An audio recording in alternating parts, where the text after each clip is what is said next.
Good morning everyone. Thank you for joining Mr. Ish today for this video on circles. Circles, as you know, or some of you might know, is a member of those conic sections. Circles are a very important part of coordinate and analytic geometry. Today we will try to present an interesting video on this topic on circles. Very quickly, when we look at a circle in terms of a analytic plane or this Cartesian coordinate system, a circle is basically a set of points which are located at an equal distance anywhere on this curve, always at an equal distance from the center of that circle. The center of this circle happens to be the origin, 0, 0. But circles can be shifted in either 1 or 2 dimensions. They can be shifted laterally, or they can be shifted vertically, or they can be shifted in both of those dimensions. But keep in mind, from the center of the circle always to any point on this curve, example this point right over here, you are always located at an equal distance of r. This r represents the radius. So from the center to this point P, you have an equal distance all around, represented by that radius. We have to be familiar with the equation forms for these circles. There are basically 2 representative forms that we should be aware of. One which represents a circle about the origin, the other equation which represents the equation of that circle when it has been translated. Here is the most basic equation for the circle about the origin. X squared plus y squared equals r squared.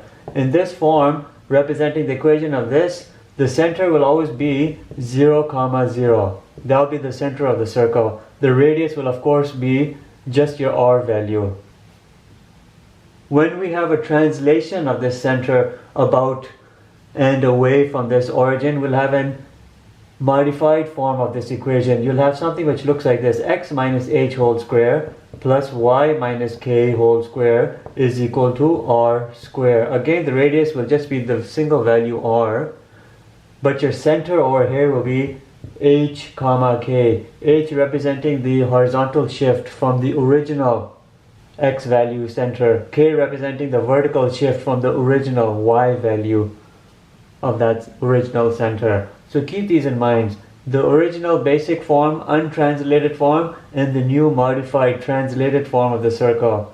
In all instances, you can always apply this form of the equation. In all instances, you'll never go wrong with using this form. The signs will change automatically as you look at a center in whichever of these 4 quadrants. In those coordinates, in those various quadrants, can develop very interesting equation forms. Before we look at some actual examples, I want to show you some modified equations of these circles with regards to how the translation would affect that center. So let's do that. Here we have a plot. Again, remember, a circle is basically just a set of points which are always located at an equal distance all around from the center. As I've mentioned you, if you look at a circle, and we're not going to draw this to scale, a circle with a center on the origin with no form of translation in any dimension. Remember, one dimension is along the x-axis, the other dimension is along the y-axis. This basic equation form, we'll be looking at some equation forms right now, will be x squared plus y squared is equal to r squared. If you were to shift this just vertically up to develop a new circle, just a one single dimension shift, you can imagine what your equation form might become. It would become this: x squared plus y minus k whole square is equal to r squared. Remember, right now I'm just showing you some various equation forms with regards to how translation affects the center.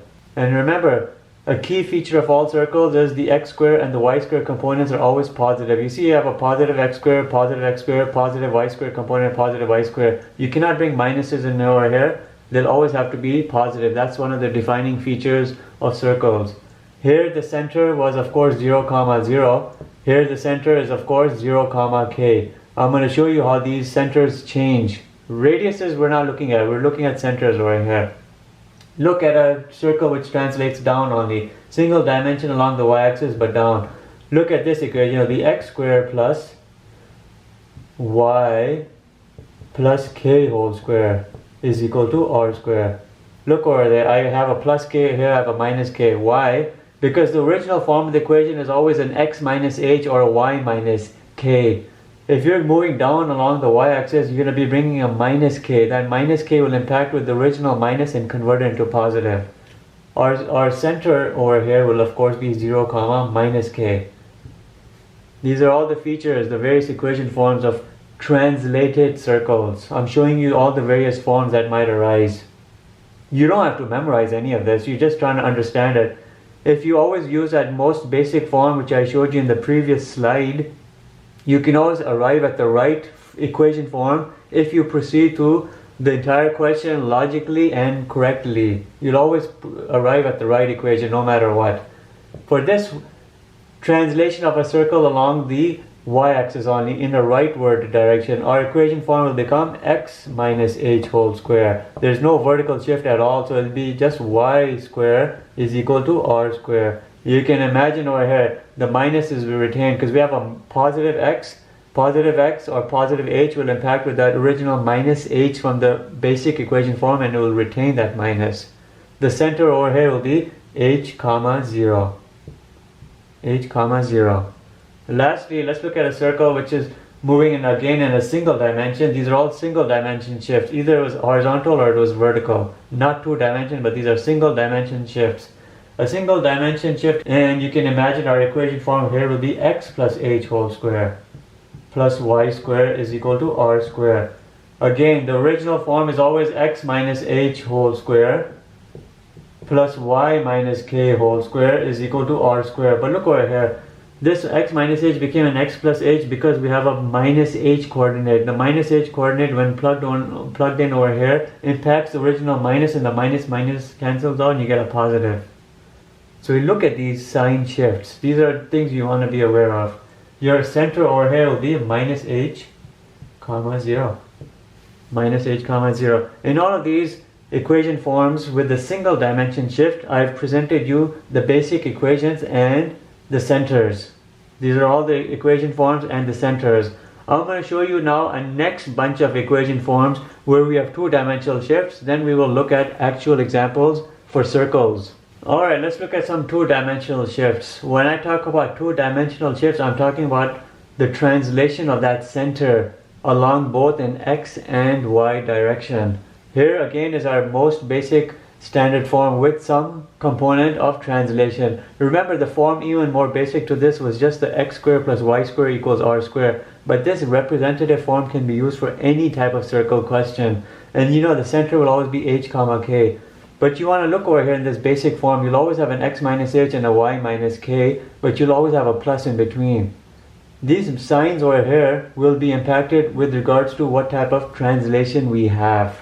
You have to keep that in mind. 2-dimensional shifts. If you have a circle which ends up with the center here in quadrant 1, and we're not drawing things to scale, I'm not showing that there's an interception or intersection of these curves along the x and y direction, y-axis, that doesn't matter. We're focusing here on equation forms and the center.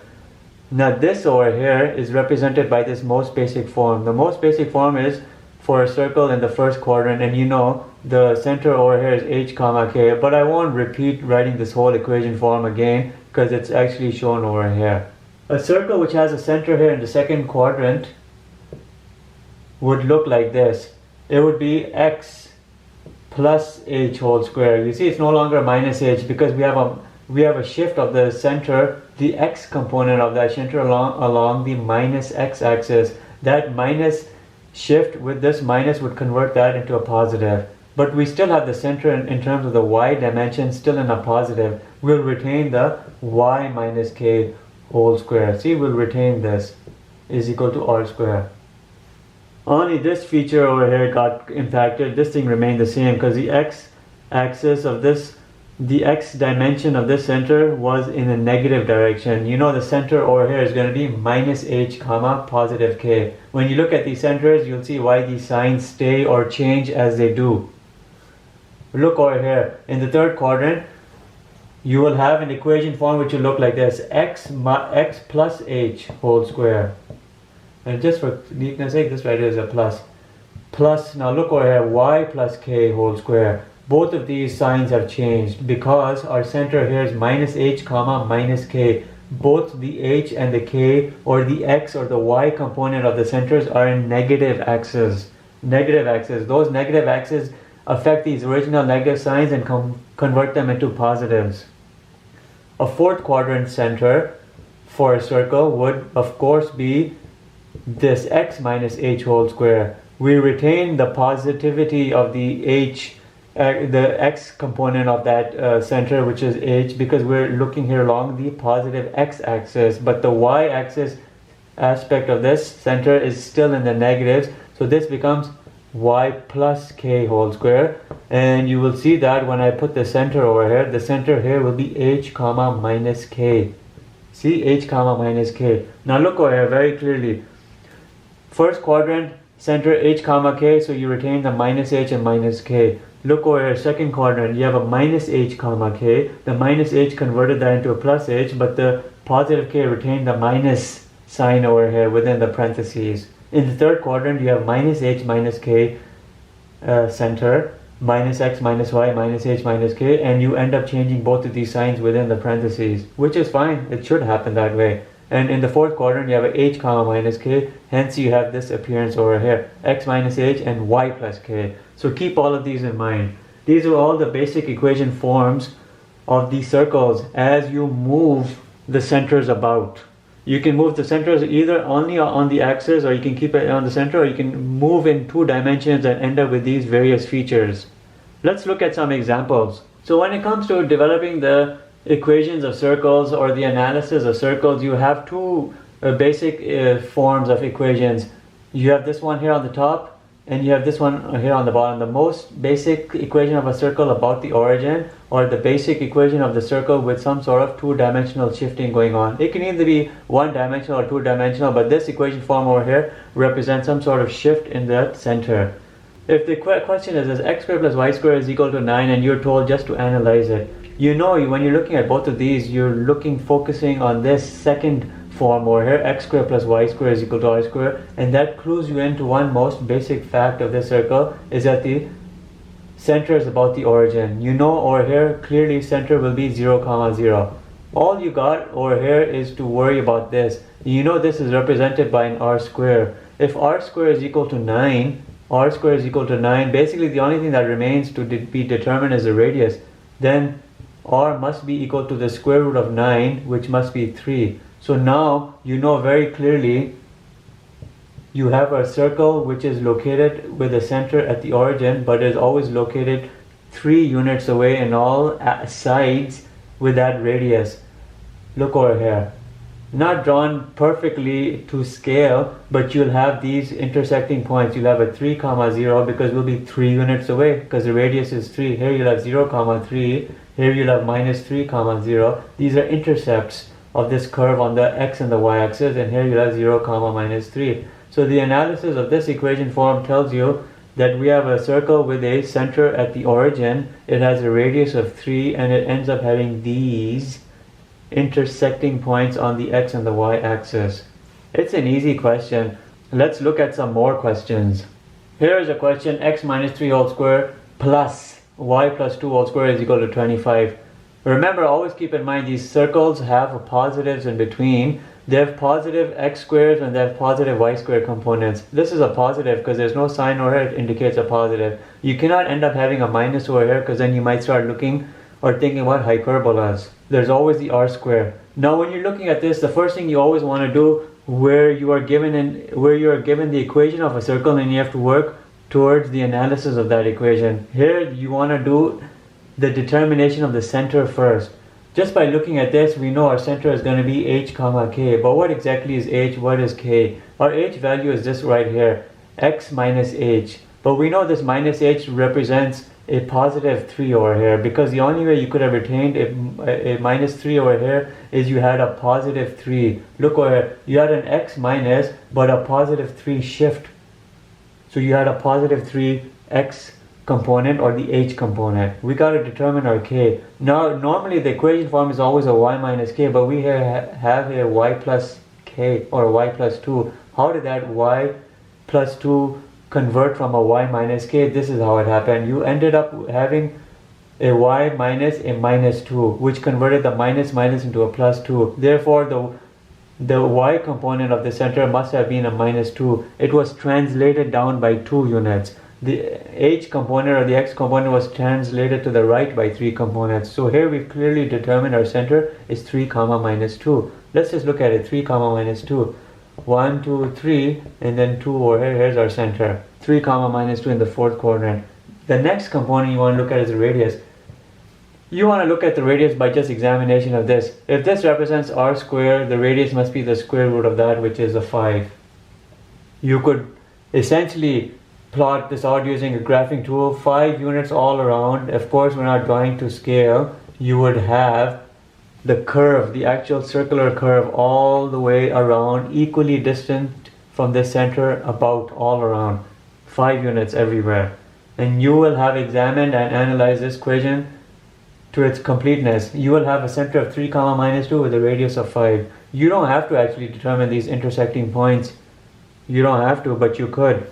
If someone were to ask you how do you actually determine where this curve intersects at the x and y axis, it's not a hard task. You have to solve for one variable in terms of the other, and this is how you'll do. When you want to calculate the x-intercepts over here, you have to realize one thing. When you're calculating the x-intercepts, the y value must have been 0, because look over here at this x-intercept value over here. It must have been some minus x value, right, but at a y value of 0. And this over here, the x-intercept here must have been an x comma 0, right, which means a y value was 0. But look here at the y-intercept. To calculate the y-intercept, you had to imagine that you had a 0 for an x value and you had a y, some number for the y, because at the y-axis intercept, the x value was actually 0. And down here, you must have had a 0 for the x-axis, but a minus y. So how do we actually look for these actual intercepting points? This is how you do. You look at your basic equation form. To look for the x-intercepts,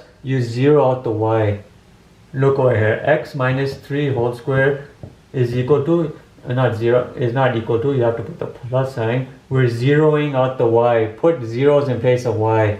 You'll get a 0 plus 2 whole square is equal to 25. Now all you gotta do is solve for the x values. X minus 3 whole square is equal to, let's reduce some steps over here. You know 2 squares are 4. 25 minus that 4 is a 21. Solve for the x. X minus 3 is equal to plus and minus root 21. Always look for both positive and minus roots. Plus and minus root 21. Therefore, x is equal to plus and minus root 21 plus 3. Those are your x-intercepts. Your x-intercepts will be a minus root 21 plus 3 comma 0 and a positive root 21 plus 3 comma 0. That's how you determine your x-intercepts of this circle.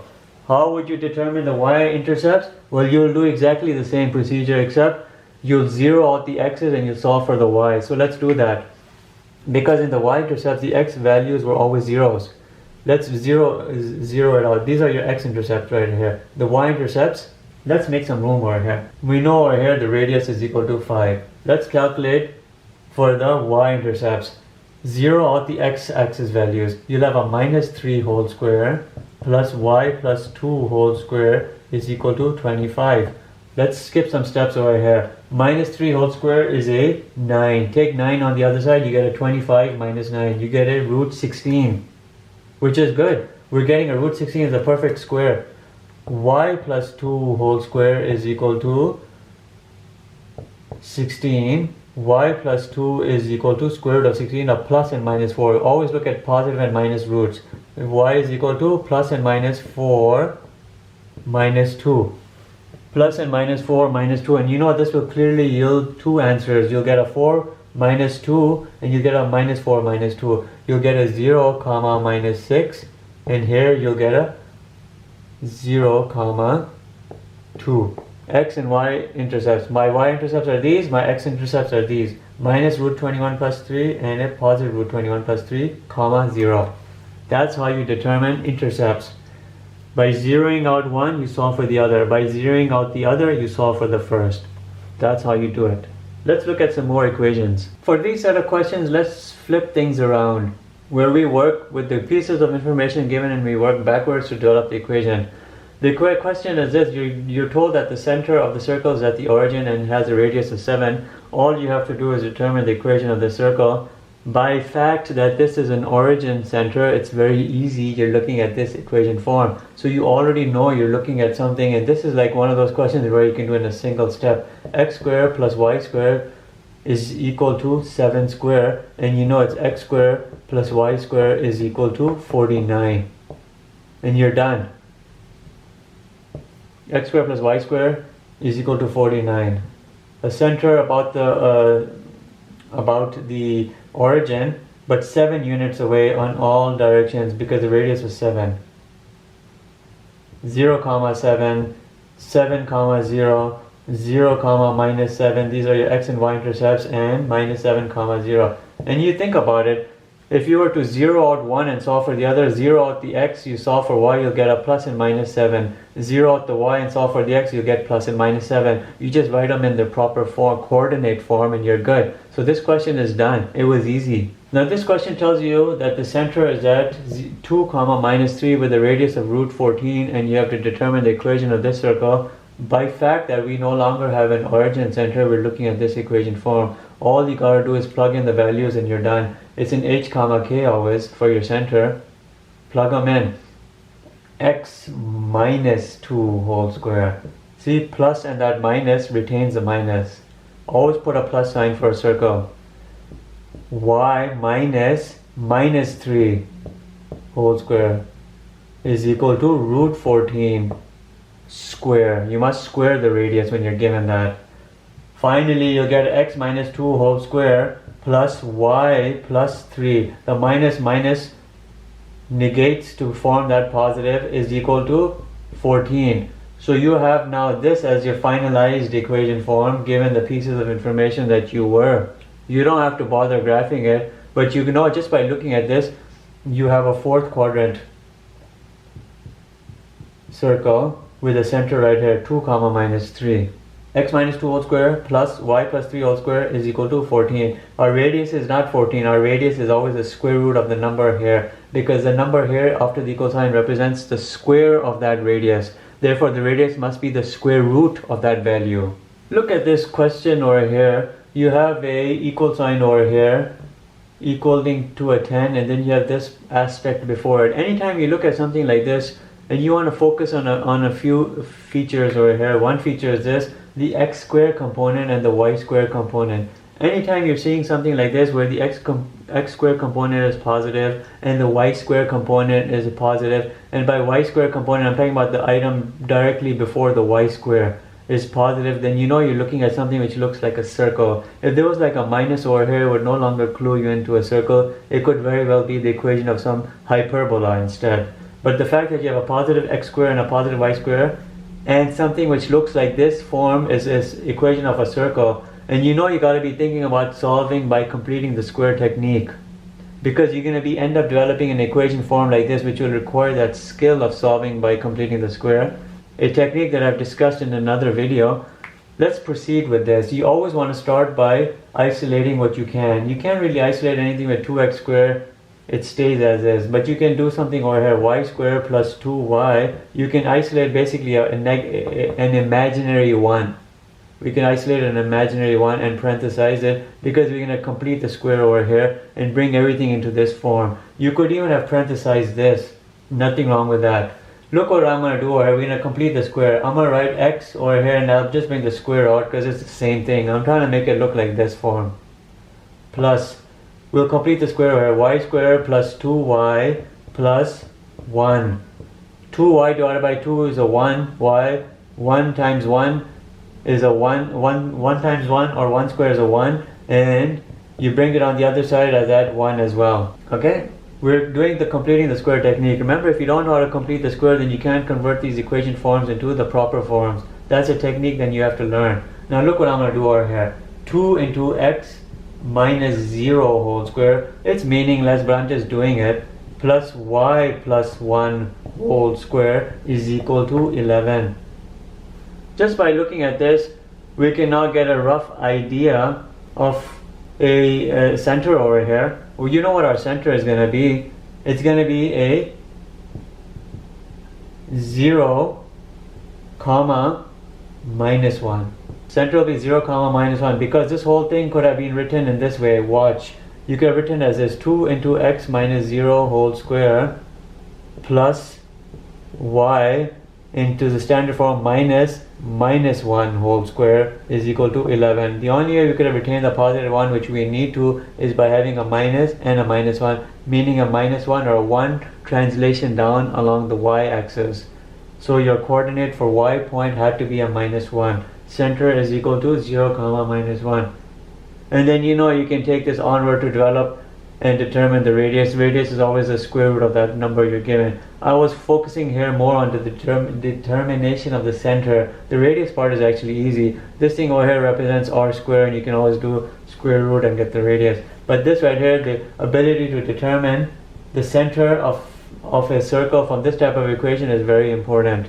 Look at this one over here. X squared plus y squared plus 8x plus 2y equals 5. Positives across. We have x components, y components. We're looking at something which looks in this form, or we have to convert it into that form. You can start always by bringing in together the like terms, because then you're going to have to complete the square for each of these variables. You'll have to complete the square, and completing the square is a technique that you need to know. X squared, I'm going to just run this through doing the completing the square technique in my head. I refer you to my video on completing the square so you can learn how to do it in case you don't know. 8 divided by 2 is a 4. Square is a 16, plus y square plus 2y plus 1. What are you added over here? It must come added on this side. 5 plus 16 plus 1. And now what am I getting? I'm completing the square here. I'm completing the actual technique here. X plus 4 whole square plus y plus 1 whole square is equal to 22. I can rewrite this again in the standard form. You don't have to, but you can. X minus 4 whole square. When you rewrite this out, it clearly tells you what your center is without any guesswork involved. Is equal to 22. Center minus 4 comma minus 1. Radius, always the square root of that value you have after the equal sign. Root of 22. Does this look right? I believe it does. Wasn't a hard question. You could have just determined everything from right here, or you could have taken this one step further and make it literally into this form and get the clear determination of your center.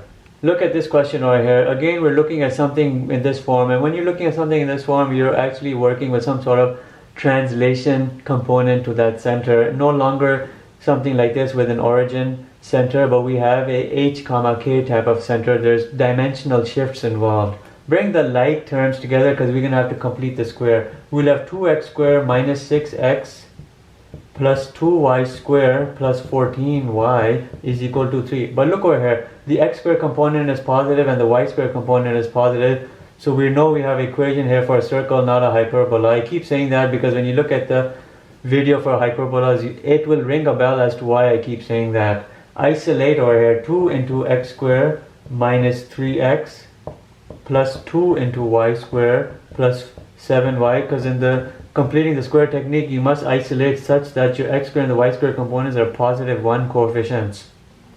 Let's do the rest. 2 into x squared minus 3x, 3 over 2 square of that will be plus 9 over 4 plus 2 into y squared plus 7y, 7 divided by 2 and square root of that is plus 49 over 4 is equal to 3. Now you have to actually take these coefficients on the other side. 9 over 4 multiplied by 2 is a 9 over 2 plus 9 over 2. Anything you add on this side must be equally added on the other side to maintain balance. 49 over 4 times 2 is 49 over 2 plus 49 over 2.